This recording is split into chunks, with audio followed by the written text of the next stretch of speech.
Eu tô vindo do futuro pra dizer que esse episódio que vocês vão ouvir agora, ele foi gravado com o meu microfone novo.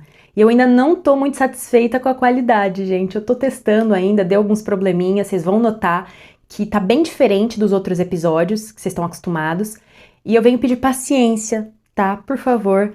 O episódio tava muito legal, por isso que eu não queria deixar de postar. E é isso, eu tô fazendo 1000 testes aqui em casa, porque parte não é só o equipamento, né? Parte é onde você grava, afinal a onda sonora vai, bate, reverbera, volta e tem toda essa parte assim física e eu ainda não tenho um estúdio profissional. Então, é isso, espero que vocês compreendam, saibam que eu tô aqui tentando tirar o máximo de qualidade possível. Eu espero que nos próximos episódios esteja assim, ó, um chuchu, tá bom? Espero que vocês gostem do episódio, aproveitem. Fiquem agora com Parar de Ser Otária. Então, gente, eu sempre odiei essa palavra, acho que dá pra gente começar por aí. Sempre odiei a palavra otária. Pra mim ela tem um peso muito forte. Tipo assim, mesmo. Cada um tem o seu jeitinho, né? E pra algumas pessoas, por exemplo, um palavrão tipo um filha da puta, um vai tomar no cu e tal, tem um peso ofensivo muito mais forte. Mas pra mim, um otária, bem dito, dito de verdade, ele tá ali, ó, tete a tete com um filha da puta bem ofensivo, sabe? Porque às vezes a gente fala, ah, isso é filha da puta, meio que na zoeira. Não, mas tô falando aqui quando é pra ser ofensivo. E aí que essa palavra me acompanha há muitos anos e eu sempre tive essa relação de me sentir profundamente ofendida. Tanto que é isso, assim, era um limite mesmo quando eu tinha amizades ou até, enfim, no meu relacionamento agora, antigamente, eu já cheguei a falar, olha, não me chama de otária. Tipo assim, ah, na zoeira ali, ou putz, você foi mó otária, hein? Não, não me chama de otária. Você pode falar que eu fui babaca, que eu fui trouxa, que eu fui isso, que eu fui aquilo, que eu fui... Fala o que você quiser, mas porra, não me chama de otária, cara. Me pegava. E aí a vida foi passando, e assim, a gente vai mudando, né? E recentemente eu tenho mudado muito, muito mesmo. Foi, acho que no episódio do Espírito Fedorento que eu falo sobre o episódio aqui em casa que a carne estragou, que a gente comprou a carne no mercado, chegou em casa, o Leonardo foi picar, a carne estava estragada, e aí que ele falou, putz, a gente vai ter que ir lá no mercado trocar. Eu falei, a gente vai ter que ir. E aí que eu tava falando sobre essa capacidade de me enraivecer, me enfurecer, de sentir, né, essa injustiça, ir lá e brigar pela carne. No caso, né, brigar por mim, pelo meu direito de ter, de consumidora no caso, mas de ter aquele alimento do jeito certo, né, do jeito correto, não estragado. E recentemente, isso ali é papo de uns 2 últimos anos, aliás, não, mais, 3. Desde que eu fiz 25 anos, que eu falei, cara, eu senti que a vida já era diferente, que eu já não era mais uma jovenzinha, adulta, eu já tava ali nos 25, dali pra frente era um caminho pros 30, então as coisas naturalmente foram mudando. E aí que vários limites foram ficando assim muito claros e várias coisas foram ficando insuportáveis de permanecer como estavam.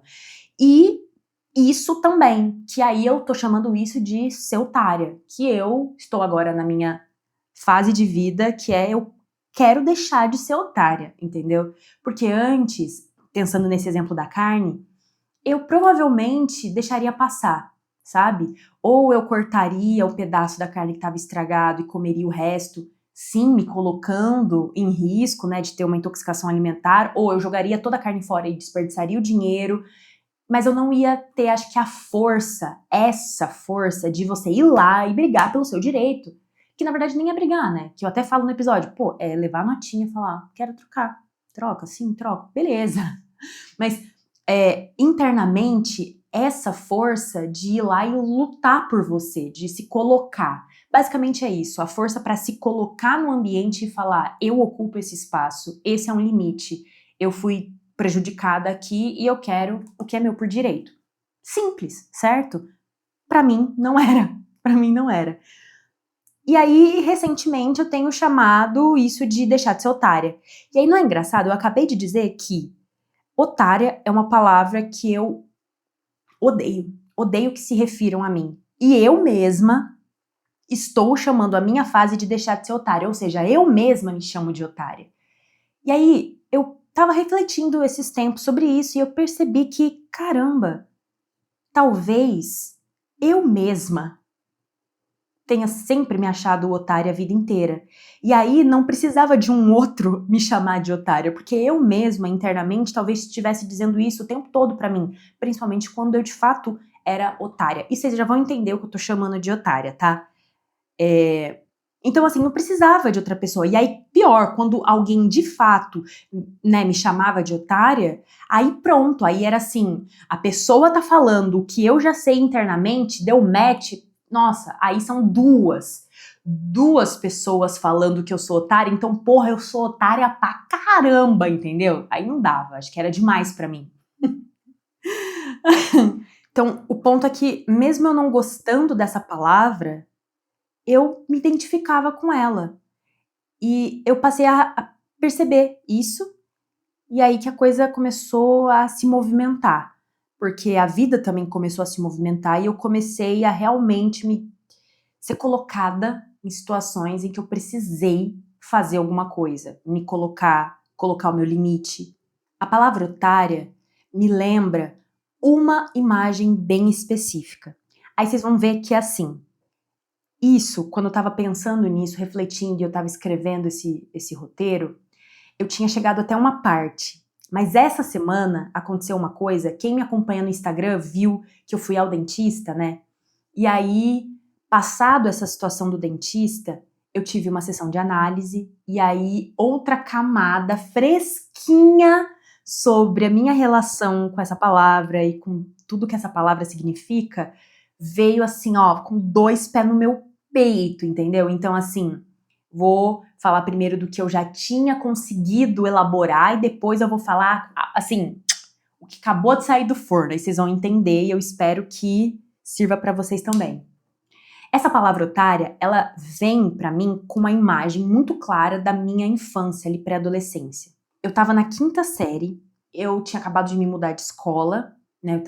Eu estudei o fundamental inteiro numa mesma escola, fui pra outra escola que era da 5ª à 8ª série, antigamente, né? Naquela época, eu comecei a gostar de um menino lá, que eu não me lembro como é que a coisa se deu, nem sei, eu acho que ele era de outra turma ainda. Enfim, comecei a gostar dele. Também não lembro como, mas eu tinha o contato dele do MSN, ainda era o MSN na época. E aí que eu também não lembro se a gente conversava, se eu que puxava assunto, eu não sei. Eu só sei que um dia eu mandei uma mensagem pra ele no MSN, não sei se a gente tava também já no meio de uma conversa, e eu falei, fulano, escuta, tenho que te falar uma coisa. Eu gosto de você. Aí ele respondeu, tá. T-A. Tá. Gente, aquilo foi a morte pra mim. Foi assim, eu queria ser um avestruz, me enfiar debaixo da terra. Doeu, sabe? Ah, então você lembra disso porque você foi otária? Você achou que você foi otária? Mais ou menos. Na verdade, não é que eu achei que eu era otária. Pra mim, era a imagem desse garoto, que basicamente, vou contar pra vocês, era um garoto branco, loirinho, sei lá, popular, e daquele estereótipo, sabe? É o estereótipo, nada contra o garoto em si, mas ele sabia que ele era popular e ele meio que se aproveitava disso, então ele era chato, ele era todo marrento, aquele estereótipo mesmo, principalmente assim, dos anos 2000, sabe aquela coisa horrorosa, sabe aquele aquele grande af. Então, era isso. Ele nunca me chamou de otária, nunca. Mas é como se o otária tivesse costurado na boca dele, ele não precisava nem dizer que eu olhava pra ele e eu já lia otária, entende? E não que ele era eu não lia otário se referindo a ele, eu lia otária, eu. Então, eu olhava pra ele e essa palavra sempre me lembrou ele. Sempre. Que não é ele em si, vocês percebem? Me lembra essa situação, que basicamente é o quê? Bom, vamos lá? Eu ali, uma pequena garota, ensinada que eu devia, que eu não valia nada, assim, ensinada pela sociedade, ensinada também pela mídia, por tudo que a gente via. Que o lugar que eu ocupava como mulher e como uma menina, e uma menina negra, eu não era desejada, eu não era boa o suficiente, e esse olhar do outro, e que principalmente era esse outro homem branco, que era o ápice do patamar da hierarquia social, que dizia e ditava quem eu era, o que eu fazia, se era bom ou não, se era o suficiente ou não, ou seja, o meu valor estava completamente atribuído ao outro, ao olhar desse outro. E como eu era essa menina, não muito linda segundo os padrões de beleza, e ele estava com certeza voltado para garotas do padrão de beleza da época, vigente, brancas, loirinhas também e tal, ou gostosonas e não sei o quê. Obviamente, nesse olhar, segundo o olhar desse garoto, eu não era suficiente, logo, eu não era suficiente, porque era o olhar dele que dizia o que era bom ou não. E ter crescido aprendendo isso desde cedo, e isso ninguém te diz, mas você vai entendendo. O que acontece é que depois, mais velha, você olha para trás e você dá nome para todos esses processos. Então, eu não era suficiente. Se eu não era suficiente, me restava tentar pertencer, de uma forma ou de outra. Tentar ser validada por esse olhar. E aí, é claro, que aqui eu também não tô falando só de uma questão ali de paquera e relacionamento ali afetivo, porque, claro, ele era meu crushzinho, eu gostava dele, mas isso se estende para outros tipos de relação em que você tá submetida também ao olhar desse outro e, segundo, a pirâmide, né? Então, mulheres negras, homens negros, mulheres brancas, homens brancos, cis, hétero, todas as categorias e marcadores sociais que a gente conhece. Então, ali, naquela situação, eu tava falando, sim, de uma paquerinha. Mas, ao longo da vida, eu fui entendendo que não só esse olhar do outro sobre mim me dizia se eu valia a pena ou não pra paquerar ou não, pra ser vista como um possível interesse ou não, mas pra outras coisas, do tipo, se ia dar pra ser meu amigo ou não, se a gente ia fazer negócio ou não, e etc. Claro que isso, ao longo da vida, foi conforme eu fui também crescendo e entendendo as coisas e me descobrindo e construindo autoestima e construindo realmente, assim, o quem eu sou, eu fui entendendo que isso aí, balela, né? Mas, calma lá, porque as coisas não são tão simples assim. Balela, até que você toma uma rasteira de uma situação e você descobre que tem coisas que às vezes ficam no fundinho da sua cabeça. Então, toda essa construção que eu tive, desde que eu nasci, me ensinou isso, que eu não devo lutar por mim, que o meu olhar sobre mim mesma, o que eu penso sobre mim mesma, não é válido, porque o que vale é o outro. Logo, não aprendo a lutar por mim, não aprendo a me defender, não acho que vale a pena, não acho que é por aí que tem que ser, certo? E isso também para outros aspectos da vida. E aí, depois de adulta, como eu falei, depois de aprender muitas coisas e depois de tomar, claro, muito no meu cu, eu fui percebendo que, opa, pera lá, não é bem assim, né? E comecei a me colocar em pé de igualdade com essa galera. Mas também, às vezes, e o importante também, às vezes não é só se colocar em pé de igualdade, não é só tirar o outro do lugar desse pedestal. Às vezes, inclusive, é perceber que o outro tá aqui, sabe? Porque uma coisa é, a gente às vezes se engana, a gente acha que, beleza, se então a gente coloca uma pessoa, né, uma figura, não uma pessoa específica, nesse lugar, uma posição, num lugar de pedestal, e você tá aqui nesse lugar, então, de inferioridade, e aí, então, você quer equilibrar as coisas, porque, pô, isso é o justo, ou porque esse é o jeito, talvez, humano de se ver as coisas, sabe? Da dignidade e ver os outros como humanos, coisas que a branquitude não faz, porque a branquitude, por exemplo, olha para as pessoas negras e falam, não, você não é humano, não, você não tá nem em pé de igualdade, você não é humano, você não existe como gente. Então, logo, colocar as pessoas em pé de igualdade, todos humanos, todos dignos, seria aqui. Sim, nesse ponto sim. Mas às vezes, em questão, sei lá, de julgamento valor moral, ou uma atitude ali que a pessoa teve, assim, às vezes a pessoa vai estar aqui. E isso também foi importante pra mim, porque por muito tempo eu passei achando, né, passei a vida achando que eu teria que fazer assim, e que todo mundo ia estar sempre ali igual.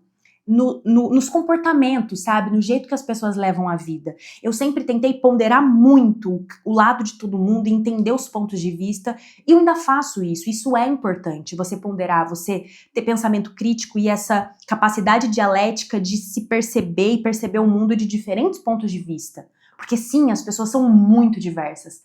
Mas antes era com um tom ali de tentar meio que fazer todo mundo tá sempre igual, e a questão é que as pessoas não são todas sempre iguais. Não, às vezes elas são ruins. Às vezes elas vão ter um comportamento meio merda ou completamente merda com você, com outras pessoas. Então você vai se colocar em pé de igualdade com uma pessoa que tá sendo meio merda? Então você vai, tipo, se ela desceu aqui o sarrafo, né, do parâmetro, do seu parâmetro pelo menos, de o que é ser uma pessoa bacana, então aí se ela é meio merda, você vai se abaixar porque você tem que ficar igual a ela? Não, né? Mas meio que inconscientemente era o que eu fazia. E aí eu entendi que também, não. Beleza, eu tenho que tirar as pessoas do pedestal, eu tenho que me ver igual, de igual para igual, mas às vezes as pessoas vão ser diferentes, às vezes ela vai ser meio merda e eu vou sim ser melhor naquele ponto de vista, pelo menos, naquele aspecto da vida. Sim, você. E tá tudo bem, não significa que eu tô achando que eu também, aí sim eu que subo no pedestal. Não, ninguém sobe no pedestal. O ponto é, porra, sim, conseguir olhar para as pessoas com um pouco mais de realidade, sem tanta dessas camadas de coisas que a gente vai aprendendo pela cultura. E isso foi um baita alívio. Por quê? Ser capaz também de reconhecer que as pessoas às vezes são meio merda, sabe? E que você não, ou que você também é meio merda, tipo assim, dá um baita alívio, sabe? Porque você se liberta um pouco de, no meu caso, muitas pressões em ser agradável, e ser perfeita, e ser isso, e ser aquilo, e você tipo, porra, não, pera, você foi meio merda aqui, mas eu também fui às vezes ali, e tá tudo bem. Agora, claro, tô falando aqui, tô botando tudo no mesmo balaio, mas não tá. Uma coisa é você, sei lá, prolongar uma estrutura de desigualdade, sei lá, racista e etc. E outra coisa é você cometer um erro. Sim, as pessoas cometem erros. Acho sim que hoje em dia existem diferentes pesos e medidas. Tipo, existe diferença entre você ser constantemente violento e você, sei lá, ter pisado na bola uma vez com uma pessoa ou algumas vezes, porque a gente não vai estar ileso de cometer erros e tal. Então, é porque às vezes também as pessoas acham que tá tudo bem, né? Cometer um montão de crimes, inclusive, e aí fala, não, eu errei. Não, eu errei, somos todos humanos. E qual é esse limite? Não sei, isso é assunto para um outro episódio, porque é uma coisa meio complexa, pelo menos para mim.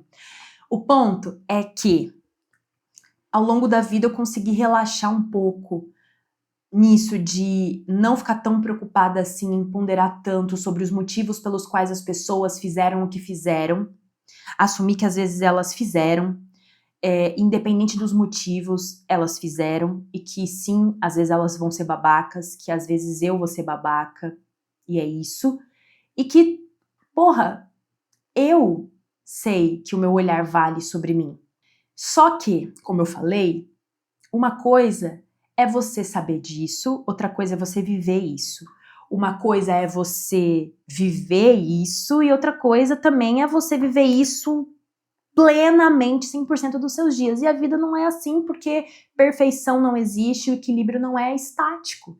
Então, o que aconteceu comigo foi o que acontece com todo mundo. Sim, estou tentando deixar de ser otária, mas sim, ainda sou muito otária. Sim, gente, é isso. Acho que uma das coisas que a psicanálise me trouxe, e aí eu falo a psicanálise eu enquanto analisante, né? Eu enquanto a pessoa que tá lá fazendo a minha análise pessoal, não eu como atendendo as pessoas, né? É que a gente tem que aceitar e fazer as pazes com o que dá, com o que é possível. Porque é o seguinte, sim, quero deixar de ser otária. Já entendi de onde isso vem, né? Isso vem desses lugares, dessas posições de hierarquia que estão aí, de eu ter aprendido, né, do valor desse olhar do outro e não ter aprendido o valor do meu olhar sobre mim e tudo isso. Mas outra coisa é tipo assim, tá, E aí, o que eu faço com isso? Eu consigo mudar isso? Beleza, tô conseguindo. Ah, mas aí falhei. Puta, só consigo até aqui. Só consegue até aí. E é isso. À medida que você vai continuando, vivendo a sua vida, se implicando, elaborando, se questionando, mudando, você vai alargando os seus limites, assim, você vai alargando as suas possibilidades, o seu horizonte de ação sobre a sua própria vida. Mas isso é muito aos poucos, muito aos poucos. Então, vou contar para vocês a minha percepção recentíssima do dentista, né? Vocês guardam essa história aí do menino, da otária, né? E eu me chamando de otária e tal, tal, tal. Pois bem, antes de contar a história, eu preciso reforçar uma coisa, assim, que é isso, não sei se ficou claro, mas que as coisas não são tão simples. Sim. Mas uma coisa é que, às vezes, meio que o que a gente vai descobrir sobre a gente, sobre uma questão, por exemplo, esse processo de deixar de ser otária pra mim, tá sendo muito, muito mais difícil no sentido de sensível, desconfortável, porque me faz entrar em contato com uma faceta minha muito vulnerável, muito infantil. E infantil no sentido, não no sentido ruim do tipo, você tá sendo infantil. Não. Infantil no sentido de que é na infância que a gente inaugura as coisas, as experiências. Vocês já pararam pra pensar nisso? Um parênteses. Vocês já pararam pra pensar nisso, inclusive, gente? Que na infância a gente não tem nada, né? A gente veio, nascemos e tudo que a gente vai experienciando desde bebê é novo. A gente está inaugurando aquele lugar, aquele sentir, aquela visão, tudo é uma inauguração. E isso tem muito poder. É por isso que as coisas que acontecem na nossa infância têm tanta força, seja força de terem sido muito marcantes, intensas, ou de terem sido incríveis. A gente lembra das coisas na infância quando elas são boas, de um jeito muito especial, ou quando elas são ruins, de um jeito horrível, porque tudo ali é inaugural. E isso é muito bonito, é muito bonito. Tipo assim, vocês já pararam pra pensar? Quando a gente tá entrando em contato com alguma coisa pela primeira vez, o peso de como essa coisa é apresentado pra gente é muito, muito grande. E não que ele vai ser definitivo. Você pode reconstruir isso depois, ao longo da sua vida. Você pode ir acrescentando outras camadas, acrescentando outros significados, outras leituras, mas aquele peso da inauguração é muito grande. Então, só vamos fazer um exercício rápido. Você tá no trânsito na Índia. Você nunca esteve lá, na verdade. Você tá se imaginando lá. Você nunca esteve lá. Você pode ter visto vídeos que já são uma espécie de muleta. Você já tem mais ou menos alguma coisa para comparar. Seja esse vídeo da internet que você viu. Você já esteve no trânsito, sei lá, em São Paulo. Então, quando você está lá, ainda que seja uma experiência nova, ainda, por exemplo, que você não saiba qual é o cheiro que tem uma via principal na Índia, você não sabe qual é o som que tem, ainda que um vídeo possa te dar isso, né? Mas lá, ouvindo, ao vivo, todo aquele som daqueles, nossa, milhares de carros e as pessoas e as buzinas e tal, né? Como o seu corpo reage naquela experiência, lá, em loco, se você vai se arrepiar, se você vai ter medo, se você vai ficar paralisado ou não, se você vai ficar eufórico, você não sabe disso. Então, sim, vai ser uma experiência nova, inaugural. Mas você tem esses elementos que te dão indícios para você construir certas relações na sua cabeça. Então é isso, você já viu o vídeo, ou você já esteve em algum lugar com trânsito em outro momento, ainda que não seja lá, é parte da experiência. Agora, quando a gente é criança, tudo é a primeiríssima vez que a gente vê, que a gente sente um cheiro, que a gente ouve um som, que a gente entende que aquilo que a gente tá vendo, nossa, é uma coisa que eu nem sei dizer, aí vem um adulto, um cuidador, um mediador e fala, olha, isso aqui é a cor vermelha, meu bebezinho. E aí você, né, não assim, mas assim, o bebê vai aos poucos entendendo que aquele estímulo que não tem nem palavra, e como aquilo faz e faz efeito nesse corpo, que provavelmente também ele não vai ter palavra, mas aquilo chama vermelho, por exemplo. Aí, depois de um tempo, quando a gente é maiorzinho e a gente já tem uma categoria, assim, um leque de possibilidades de cores, por exemplo, a gente consegue falar, eu gosto mais, qual é a sua cor favorita, meu bem? Eu gosto de azul, eu gosto de vermelho, eu gosto de amarelo. Mas tudo na primeira infância e na infância de forma geral é muito, muito novo. No início da vida, né, de forma geral. Fiz todo esse parênteses para dizer que, nossa, Bruna, vem daí toda essa sua questão com ser otária, né, com um bagulhinho lá da quinta série? Sim.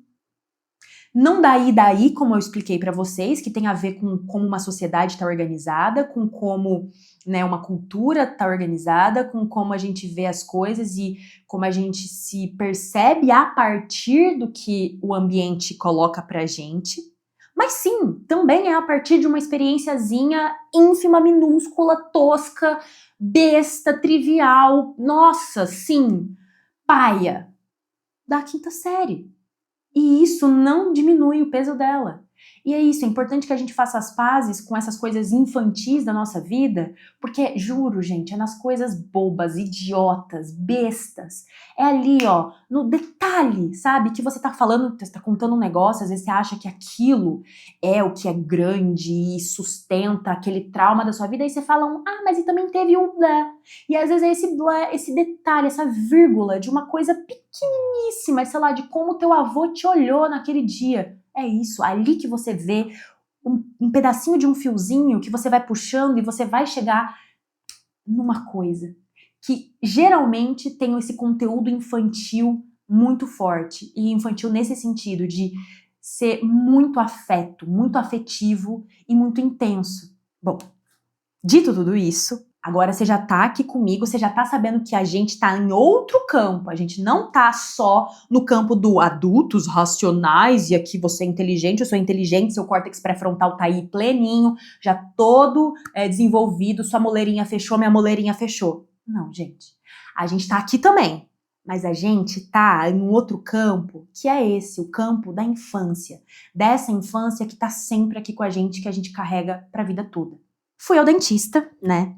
Bom, a minha relação com os dentes também foi uma coisa que eu fui percebendo ao longo da vida, na minha análise. Por quê? Em resumo, muito rápido, porque essa é uma outra história. Nós temos palavras significantes que são, às vezes, essa estrutura, a nossa estrutura, fazem parte desse vocabulário muito primitivo que a gente tem dentro da nossa casa, por quem a gente foi criado. Então, na minha casa, uma palavra é uma palavra, mas não é que seja a palavra dita, mas assim, um elemento forte na minha casa que foi importante pra mim, que eu só percebi depois de adulta, fazendo análise, foi os dentes. Por quê? Porque meus pais, eles eram muito pobres, não tinham condição de cuidar do dente, os dois. Meu pai não tem nenhum dente, ele precisou fazer implante e tal. Minha mãe, eu não sei se ela tem algum ou outro, acho que ela tem. Mas enfim, ambos eles tiveram problemas com dentes, tiveram que investir nos dentes, investir dinheiro e dentes, né? São coisas caras, toda essa coisa, né, de saúde aí dentária e não sei o que, pipipi, popopó. E também cresci numa casa de classe média, não passei fome, como os meus pais, mas também não tinha tudo que eu queria, então a gente vivia ali, né, sempre economizando. Economia doméstica era um must de casa, era assim, não sei o que lá, economia doméstica. Não sei o que lá, aquele livro de economia doméstica. Não sei o que. Então, assim, o que a gente podia estar fazendo para economizar, para entender como administrar nosso dinheiro, meu pai sempre ensinou isso, sempre fez questão e a gente não sei o que. Então, dinheiro também era uma coisa. Já tô trazendo aqui, ó, dentes, dinheiro. Dentes custam caro. Enfim, dentes são importantes. Vocês vão cuidar dos dentes, sim, eu e meu irmão. Porque eu e sua mãe, a gente não teve cuidado dos dentes, e é importante cuidar dos dentes, porque o dente é a porta de entrada, é importante ele também internamente. Imagina você não conseguir, você tem vergonha de sorrir, então você vai ficar sério, e enfim, meu pai passou, sei lá, anos sem sorrir porque ele tinha vergonha dos dentes, e o que isso também vai minando na gente, a construção da nossa imagem, enfim, tudo isso. Então, dentes foi uma coisa importante na minha casa que eu só descobri depois. Mas na minha experiência, era assim, era chato usar aparelho. Eu nasci com os dentes tortos, e aí eu precisei usar aparelho, e aí eu usei, Eu usei vários tipos de aparelho, um deles era horrível, não sei se vocês já usaram, gente, que horrível. O fixo, pra mim, depois de eu ter usado aquele que era... Ele era no céu da boca, então parecia com aquele móvel, mas ele era fixo. E ele era parecido com aqueles do céu daqueles móveis, mas ele não encostava lá no céu da boca, sabe? Tipo, o céu da boca aqui e o aparelho coladinho aqui no céu da boca. Não, ele ficava como uma ponte no céu da boca. E meio que ele servia depois, eu nem sabia pra quê, mas pra distanciar, alargar a minha arcada dentária, porque ela era muito estreitinha. Então, ele fazia uma ponte, assim. O que acontecia? Nesse espacinho aqui entre o aparelho e o céu da boca, juntava todo tipo de resto de comida, principalmente os molenguinhos. Tipo, eu amava comer pão de forma no café da manhã, eu mastigava o pão de forma, ele fazia aquela massinha que pregava ali, gente do céu, era horrível, horrível. Me dava uma ânsia de vômito tenebrosa. Então, assim, esse foi o pior. Eu usei ele por um tempo, depois eu usei o fixo, mas aí o fixo também, meu amor, já era moleza, entendeu? Juntava a sujeira, tinha que ficar passando fio dental, era um saco, passava com uma agulhinha, mas não tendo ânsia de vômito, eu já tava aqui, ó, agradecendo aos céus. Quando o meu tratamento acabou, tirei o aparelho fixo e segui a minha vida normal. E aí, esse seguir minha vida normal, na verdade, foi basicamente toda a minha adolescência e a juventude. Foi ter me tornado adulta, que implicou em desenvolver bruxismo e DTM, que é distúrbio temporomandibular, que é uma condição de problemas aqui na toda essa parte da mandíbula. Isso me gerou muita coisa ruim, tipo, de sentimentos ruins. Eu tinha bruxismo, aí eu fiz a placa, tinha dor até eu entender o que era bruxismo, fui atrás, descobri o que era. Por má postura, por às vezes ficar muito tempo apoiada, ou por uma série de coisas, por maus hábitos, e por tensão, por ansiedade e por raiva guardada. Sim. Galera, bruxismo e DTM tem a ver também com coisas psíquicas mesmo, com coisas emocionais. Tanto que é isso, se você vai no dentista para tratar bruxismo ou DTM, basicamente ele vai avaliar o seu caso, mas ele vai te falar, ó, não tem cura, você cuida com placa, ou com, às vezes, com bucomaxilo, que aí já é um médico, né, com injeções de toxina botulínica, para relaxar forçosamente o músculo e não pressionar tanto, que é o botox, né? Você pode e deve fazer terapia para controlar toda a parte emocional, né, esse estresse, tudo isso, fazer meditação, essas coisas todas, e fono também é bom, porque aí você, meio que uma musculação da face, você vai também trabalhando a funcionalidade, né, dos seus músculos, e acho que é isso. Ok. Fui na dentista quando eu descobri que eu já sabia que eu tinha bruxismo, na verdade, só que tava doendo ainda meu maxilar, fui e aí eu descobri que eu tinha DTM. Isso eu tava faz uns anos atrás, eu não me lembro quando. E aí que a minha dentista me deu um grande balde de água fria, era a dentista que cuidou da minha infância. Olha o ato falho, cuidou da minha infância? Ai, que engraçado. Que cuidou dos meus dentes na minha infância. E aí ela disse que o meu caso já estava um pouco ali perigando ficar ruim mesmo, e que eu não ia poder abrir, assim, preventivamente, era bom então que eu começasse a me cuidar desde já, para não piorar. Não teria como melhorar, não teria cura, meu maxilar ele estrala muito, enfim, é uma coisa horrorosa. E que eu não poderia abrir minha boca nunca mais numa distância maior do que esses 2 dedos aqui. Então, aqui. Eu não poderia abrir minha boca mais que isso aqui. Ah, quer morder um lanche alto? Não vai morder.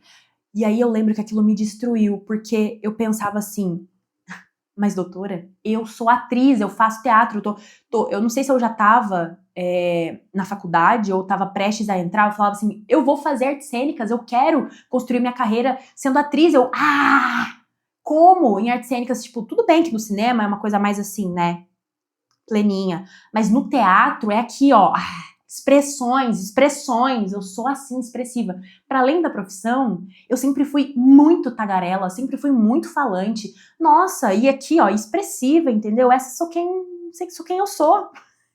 E aí meu Deus, eu não vou poder mais abrir minha boca. Gente, saí de lá destruída, mal, chorando. Liguei pro meu pai, pra minha mãe, falei, meu Deus, minha vida, e agora? Tipo assim, se eu quiser cuidar dos meus dentes, basicamente era esse minha dor. Pra que eu consiga cuidar dos meus dentes, que era uma coisa importante pra mim, porque dentes, já tinha toda essa relação de dentes com a minha família e tal, a importância dos dentes, e a boca, e esse símbolo de falar, me comunicar. Eu sei que tem escrita, tem outras coisas, mas pessoalmente falando, inclusive, foi sempre horroroso pensar se alguma coisa me acontecesse, se eu, por exemplo, ficasse sem poder falar. Tanto que, pra mim, o pior tipo de sintoma quando eu tô gripada ou doente é ficar com dor de garganta. E é justamente o que eu sempre tive. Então, assim, eu não fico espirrando muito, eu não tenho outros sintomas tão fortes quanto a maioria das pessoas, mas dor de garganta eu sempre tive. E era sempre horrível, porque eu não tinha vontade de falar. Não tem por que falar, porque eu tô com dor. E aí era horrível, porque eu queria falar, eu queria me comunicar, mas assim, não, sabe? Inclusive, eu acho que também não é à toa que esses sintomas, no caso, quando eu adoeço, sejam também mais focados na garganta. Quase como o corpo falando, Mona, se segura, se fecha um pouco, entendeu? Tipo assim, o corpo às vezes falando, para, se guarda, sabe? Olha pra você, se preserva, não fala, se fecha, entendeu? Não sei, aqui eu tô só fazendo uma análise hiper selvagem comigo mesma. Mas toda essa região da boca sempre foi muito importante pra mim, muito. Então eu saí de lá muito triste pensando, nossa, pra eu conseguir cuidar disso, que sempre foi muito importante pra mim, eu vou precisar parar de fazer aquilo que eu amo fazer, que é teatro, por exemplo, que é abrir a minha boca, que é falar. Eu fiquei muito mal. E aí eu lembro que o meu pai falou uma coisa muito importante pra mim nesse dia. Ele falou várias coisas e meio que a mensagem que ficou pra mim foi, ele falou assim, filha, por isso que às vezes eu não gosto muito no médico, porque se você procura, você acha. E o ponto é que ele falando assim, tem coisas na vida que vão ser como são, que vão ser irremediáveis. Então, tem coisas que você não vai poder fazer algo para aquilo, tem coisas que você vai poder fazer. Aí é fácil a gente pensar assim, então tem coisas, por exemplo, situações de saúde que a gente vai ter como tratar, então no meu caso, né, eu posso tratar, posso evitar, prevenir. Tem coisas que não, que aí já vão ser, sei lá, em casos mais graves. A gente pensaria desse jeito, certo? Certo, porém errado. Porque o que ele estava querendo dizer, na verdade, era, tem coisas, filha, que são irremediáveis, ou seja, tem coisas que são como são. Se você é assim, se você é essa pessoa que ama fazer teatro, se você é essa pessoa que ama falar, você vai deixar de falar? Porque talvez você vai piorar seu quadro? E na hora eu fiquei muito confusa, mas eu falei, ei, acho que não. Porque, sabe aqueles casos de pessoas que já estão bem mais velhas, estão assim, não estão assim em estado terminal, mas estão velhas e sabem que vai restar muito menos vida para elas no futuro do que elas já viveram. Então, assim, você quer então postergar ao máximo os anos ainda que você tem para viver, comendo bem, parando de fumar se você fuma, parando disso ou daquilo, fazendo tal XYZ coisas, ou você quer aproveitar o tempo que te resta, independente do quanto seja, e mesmo se for menos, mas vivendo a vida que você quer ter? É difícil isso, eu sei, porque depende de que idade é essa, de quem é essa pessoa, mas mais ou menos é isso. Você quer abrir mão de algo que seja tão importante assim pra você por causa da sua saúde? Tem coisas que você vai querer abrir mão, porque talvez realmente vale a pena você preservar a sua saúde, você viver mais, e eu era jovem, não sei o quê, mas tem coisas que são irremediáveis. Tem coisas que você só sustenta o peso, do que você quer fazer no mundo. E aí aquilo me deu uma força e eu falei, foda-se. Eu vou falar, eu vou continuar falando, eu vou continuar abrindo a minha boca. Se for pra piorar, que piore. Claro que eu não joguei a toalha, não. Fui atrás, sim, de um tratamento ortodôntico, fui atrás de uma segunda opinião, na verdade. E aí que descobri, falando com uma amiga que fazia odontologia, por que caminho eu ia, porque eu descobri na época também disso tudo que tinha dentista, que tinha o médico bucomaxila, eu não sabia a diferença deles, aí eu fui pedir ajuda. E aí descobri que, enfim, tinham essas diferenças e eu falei, e aí, com esse caso, com essas minhas questões, pra onde eu vou, o que eu faço, porque eu descobri que tinha cirurgia, faço botox, não faço, uma coisa mais ou menos invasiva. E ela falou, olha, tenta sempre do menos invasivo pro mais invasivo, me recomendou uma dentista e eu fui procurar essa dentista. E aí, fazendo uma avaliação, ela me falou, olha, sim, não tem cura, sim, seu estrala, né, seu maxilar tem isso e aquilo, mas o lance é conter. Mas é isso, tipo assim, ela não me deu um balde de água fria como a primeira dentista, mas eu sabia que eu ia ter que cuidar. Então eu não joguei a toalha, eu fui em busca de ajuda, mas eu também não abandonei aquilo que eu amo fazer. Eu não respeitei de fato o negócio de abrir minha boca só até aqui. Não ia dar certo, gente.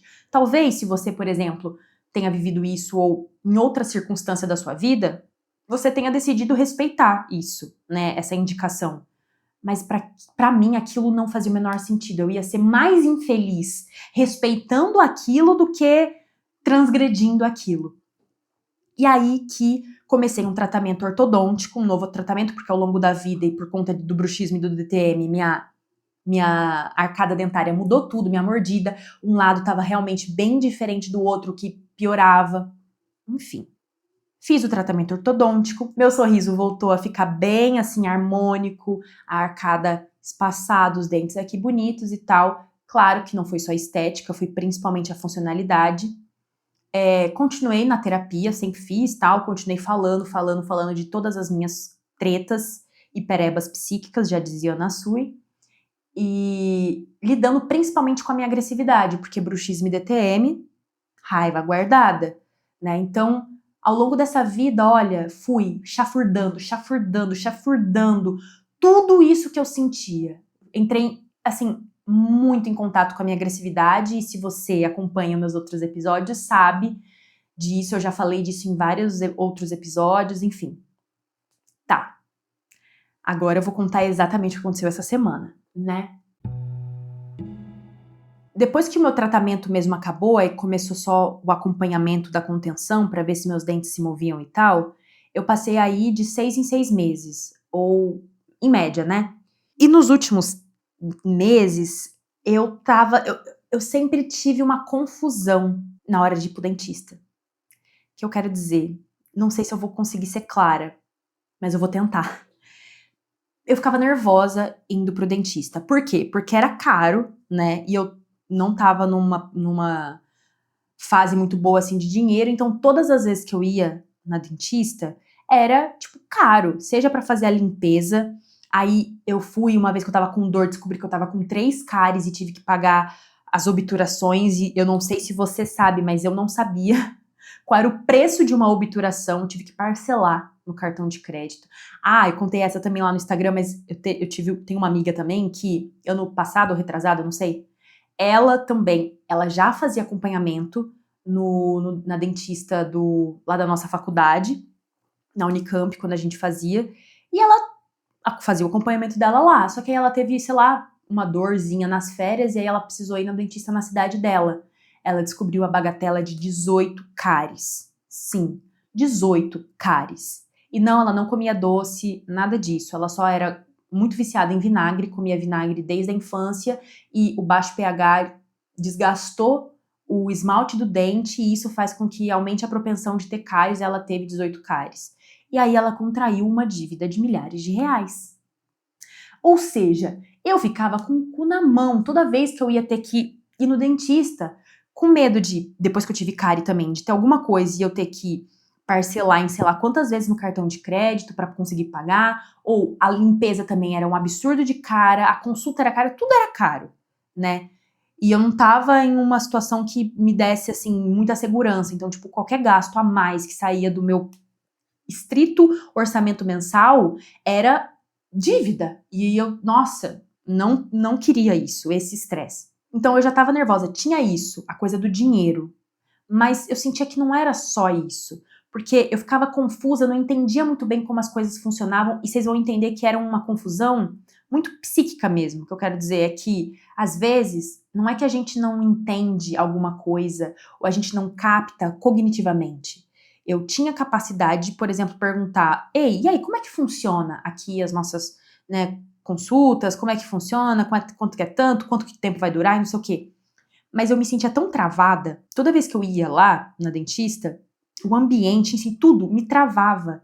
E eu não conseguia meio que fazer as coisas que eu sabia que eu tinha que fazer. Do tipo, por exemplo, tirar certas dúvidas. Do tipo, quanto que vai custar tal serviço? Eu não conseguia tirar essas dúvidas.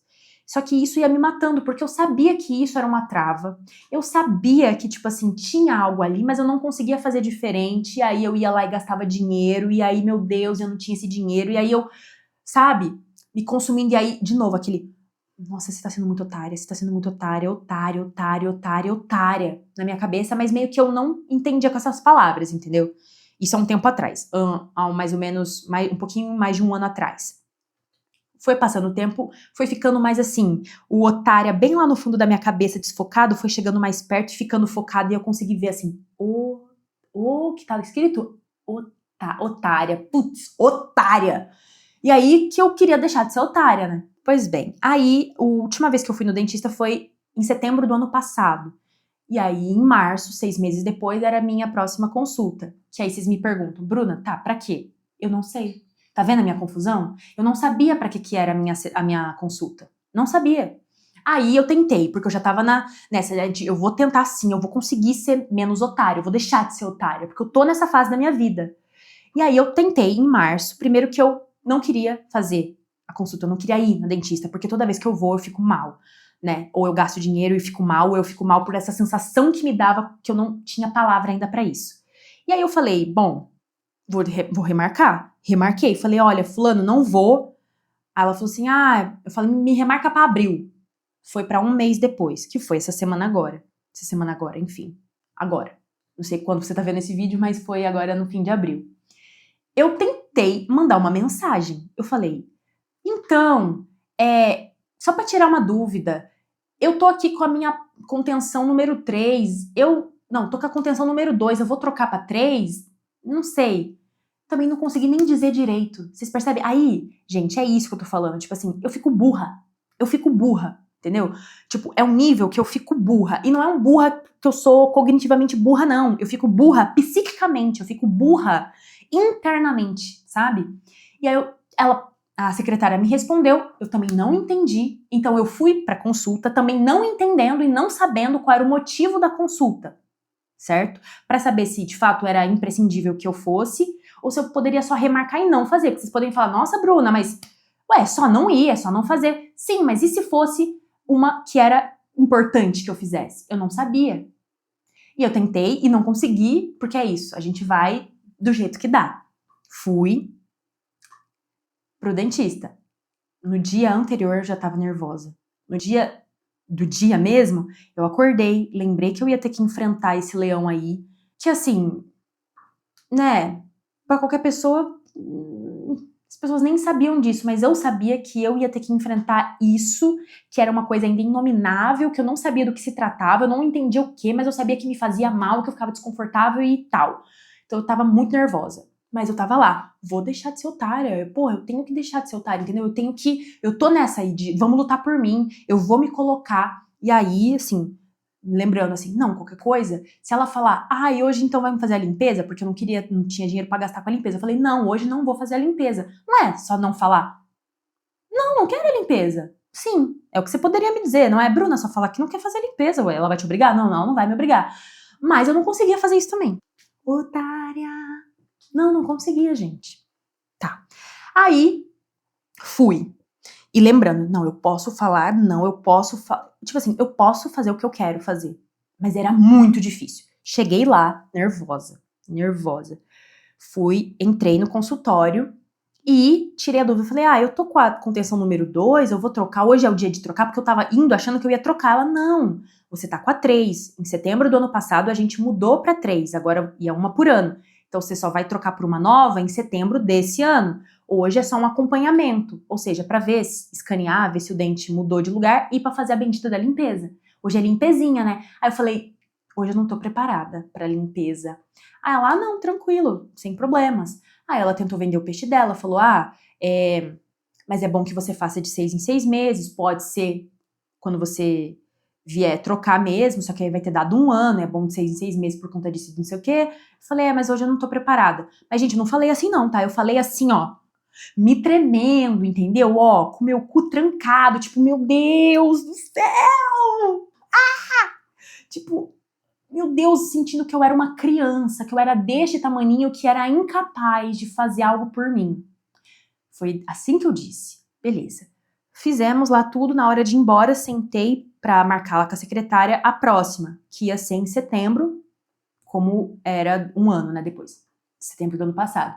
Aí, fiquei lá assim, não sabendo exatamente o que ia acontecer, tipo assim, porque eu nunca entendi isso, entendeu? Pô, eu vou ter que pagar essa consulta, mas e aí, quanto que é? Porque antes eu pagava pela limpeza, enfim, eu não entendia como funcionavam as coisas. Até que ela falou assim, Bruna, não sei o que, quanto que é a sua mensalidade? Eu falei, não sei, porque eu sempre fiz de outro jeito, só que ela me... Aí, finalmente, gente, o ponto aqui, finalmente, ela me explicou e eu entendi o que estava acontecendo. Tipo assim, que era basicamente o que eu já devia ter sabido há muito tempo atrás. Que ela falou, não, porque quando você vinha, você pagava pela limpeza e como você já estava aqui, eu já fazia o acompanhamento da contenção. Mas quando você vem e não faz a limpeza, você paga pelo só o acompanhamento, que é basicamente a consulta, certo? Certo. Fazia sentido na minha cabeça. Paguei e fui embora. Xoxa, com o rabinho entre as pernas, feliz um pouco, porque eu consegui falar, não vou fazer a limpeza, me tremendo, mas eu consegui. Mas triste, murcha, por pensar, mano, caraca, será que eu nunca vou conseguir? Será que, tipo assim, cara, será que eu vou ser sempre essa otária? Tipo, o que que é isso? Né? Aí eu tava triste, tipo, porra. Fui pra análise, não tava esperando falar disso, eu achei que eu já tinha resolvido esse caso. Na análise, né, tava lá associando livremente, aí o caso da dentista. Falei todo o caso que eu contei agora pra vocês, pra minha analista. E aí, gente, que, pasmem ou não, né, a essa altura do campeonato, talvez vocês já saibam onde eu vou chegar, que é, me lembrei dessa maldita palavra, otária. Fui diagnosticada por mim mesma, otária. Foi quando, assim, caiu uma grande bigorna, não foi nenhuma ficha, foi uma bigorna na minha cabeça de que eu sou uma otária mesmo. Porque se otária é essa coisa toda que eu falei pra vocês do começo, né, de tá muito atrelada ao olhar desse outro sobre mim, tá muito mais ligada e preocupada e me sentir mesmo colada ao que o outro diz, pensa, né, supõe sobre mim, do que o que eu penso e suponho sobre mim, se eu tô dando esse poder todo para esse outro, então ele tem esse poder todo, no caso lá do exemplo que eu contei no começo desse episódio do menininho lá, popularzinho da 5ª série, percebi o quê? Que eu fiz a mesma coisa com a minha dentista. Falando na minha análise, eu pensei, nossa, minha dentista é branca, ela é dentista, então meio que sem ela querer, e não tô falando que ela seja assim e tal, não, mas é tudo que move a imagem dela, como eu me sinto com a minha história, vem muito assim, a loirodonto, sabe, ela é loira, tipo, a loirodonto que vem já com um peso a mais que às vezes, que acompanha a imagem dela, então tipo, o consultório dela era todo bonito, confortável e tal, não sei o que, caro, tipo assim, na minha cabeça era, bonito é caro, bonito talvez eu não pertença aqui. O que tá aí? De novo, um lugar muito claro de superioridade e um lugar muito claro de inferioridade. Se você escutou meus outros episódios, o da parte que te cabe, que eu falo de onde você vai sentar, que lugar é esse? Se só tem o lugar da vítima e do agressor nesse palco, se uma pessoa ocupa o lugar da vítima, só te sobra o lugar do agressor. E se você sempre senta no lugar da vítima, só sobra o lugar do agressor para qualquer pessoa que aparecer, que às vezes nem é um agressor. Vocês entendem? Então, se tem um lugar de superioridade e um lugar de inferioridade, não preciso falar mais nada, né? Pois bem. E aí que percebi que mais uma vez eu estava nessa mesma lógica de ocupar o lugar de inferioridade e deixar que o outro ocupe o lugar de superioridade. E percebam, não é que a minha dentista, ela em si, a dentista que existe. A dentista concreta ocupa esse lugar. A dentista interna.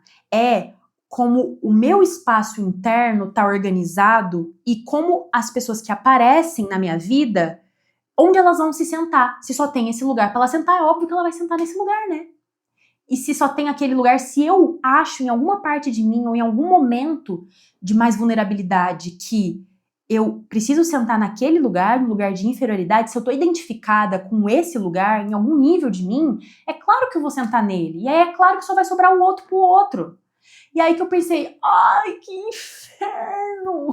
Que inferno! Que inferno, cara. Porque olha eu aí, com quase 30 anos nas costas, sendo uma otária. O que eu tô fazendo? Com quase 30 anos nas costas, com muito trabalho de desconstrução de muitas coisas, mas ainda assim, às vezes não sabendo, às vezes sendo otária. E aí a lição que eu tirei disso, gente, é que, cara, às vezes a melhor coisa que a gente faz por a gente é dar uma, tá tudo bem, Bruna, um tapinha nas suas costas. E falar assim, tá, é o que a minha analista sempre me disse, e é o que eu disse pra vocês também uma hora, que às vezes a gente só faz o que dá. Porque eu falei, nossa, eu consegui falar um não, mas eu tava assim, ó, me tremendo. Será que, tipo, um dia eu vou falar um não, tipo assim, não, sabe? Tipo, porra, eu sou gostosa, eu sou forte, eu sou, putz, sou dona de mim. Será que eu vou falar desse jeito? Talvez eu fale. Mas talvez não, talvez nem sempre, talvez em algumas circunstâncias pontuais da minha vida eu ainda fale meio me tremendo. Mas o fato é que eu preciso abraçar o meu presente de agora, o meu momento de agora. E o meu momento de agora é que percebi, e que bom que eu percebi que ainda, pelo menos nesse lugar específico que é no dentista, né, na minha relação com a dentista, eu ainda me sinto me tremendo, eu ainda me sinto insegura, eu ainda me sinto meio exposta, meio vulnerável, meio inferior. Que não necessariamente significa que eu de fato seja, porque eu sei racionalmente que eu não sou. Mas lá, internamente, lá no sentimento, sabe? Naquilo que a gente sente com o corpo inteiro, não com o que a gente sabe de informação, de conhecimento racional. Aqui ainda, pelo visto, ainda tem coisas que precisam ser curadas. Tem umas coisinhas ali que talvez precisem de mais olhar, de mais cuidado, de mais elaboração. E aí que, se eu não aceito onde eu tô, eu fico só em negação, falo, não, eu nunca vou olhar de fato pra isso, eu nunca vou realmente superar isso. Então, vamos abraçar um pouco, né? Vamos abraçar o título aí. Talvez eu sou um pouco otária mesmo. E é isso. Só dá pra deixar de ser otária se você primeiro é otária, se você reconhece que você é otária e se você quer deixar de ser otária. Então, como é que eu ia deixar de ser otária se eu nem reconhecia que de fato eu era uma otária? E agora, do fundo do meu coração, eu sei que eu sou um pouco. Mas esse otária não tem mais aquele peso do otária, você é uma grande de uma otária, de esse dedo mesmo que vem aqui assim, ó, que aponta bem na minha fuça, como se eu fosse um nada, como se eu fosse um merda, que nem aquele meme, eu sou um merda, meu irmão. Não, é um otário, é um pouco mais assim, poxa, Bruna, que pena, mas sim, né, você é otária. Mas tá tudo bem, né? Todo mundo é, cada um sabe, cada um no seu quadrado, você deve ser otária em alguma coisa da sua vida. Aí, pra terminar, hoje tava ali, vou gravar então esse episódio falando disso, né? Porque acho que vai ser legal de compartilhar aí essa minha jornada deixando de ser otária. Falei, mano, mas eu tenho toda essa relação de anos, gente, de anos mesmo, de anos, com essa palavra, e eu nunca nem fui ver o significado dela no dicionário. E aí eu fui, pela primeira vez na vida. Coloquei, não no dicionário físico, né? Coloquei assim no Google, otária. Aí tava lá, ingênua, usada como ofensa, assim, pra uma pessoa que é boba demais, ingênua. Sim, de certa forma, eu acho que é isso.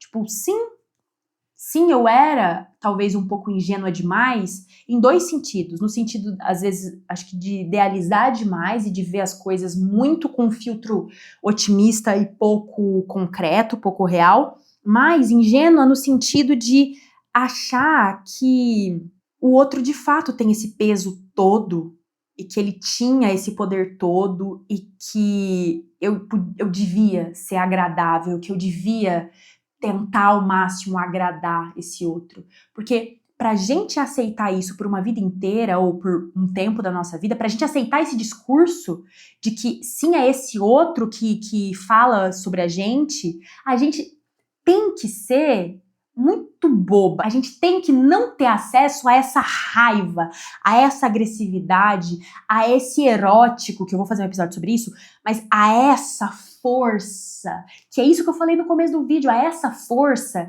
que faz com que a gente vá e lute pela gente mesma. É essa força de eu vou me defender. Você não vai falar assim comigo. Você tá me entendendo? Você não tem esse direito. E olhar fundo no olho da pessoa, e não precisa nem ser com raiva, mas com firmeza, de você, não, aqui não. Essa firmeza, isso é agressividade.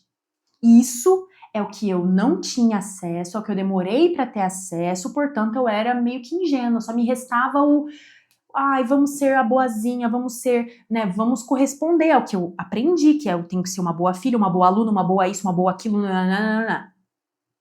E crescer e me encorpar, sabe? Ficar uma grande mulher, uma grande gostosa, entendeu? E eu tô chamando de gostosa essa energia de que eu sei sobre mim, eu sei que eu tô no mesmo pé que você.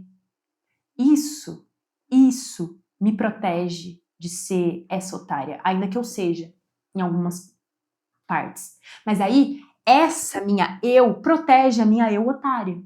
Não é que eu tô negando que eu sou, mas não, deixa que a otária, ela tá comigo. Você vai encarar? Mas aí, eu protejo pro outro, né, em relação ao outro, mas depois eu olho, eu pego essa otária e falo, mano, vamos lá, vamos ver. E aí, que eu descobri também, que pesquisando no Google sobre o significado de otária, que otária é um animal. Pois é, eu não sabia. Se você sabia disso, ótimo, eu não sabia. Que é tipo uma ordem toda, basicamente, sabe, os leões marinhos, focas, não sei o quê, é toda de uma ordem ontariedade, não lembro agora o nome. Mas uma espécie específica, que é a Otaria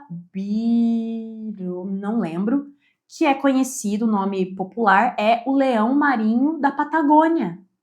E eles, acho que não sei se agora o termo otária como ofensa e essa coisa de ingenuidade de bobo veio dos animais, mas pelo que eu li, tinha a ver com esse jeito mais lento, mais bobo, lerdo de andar, porque os animais são pesadões, né, e tal, e eles se locomovem assim.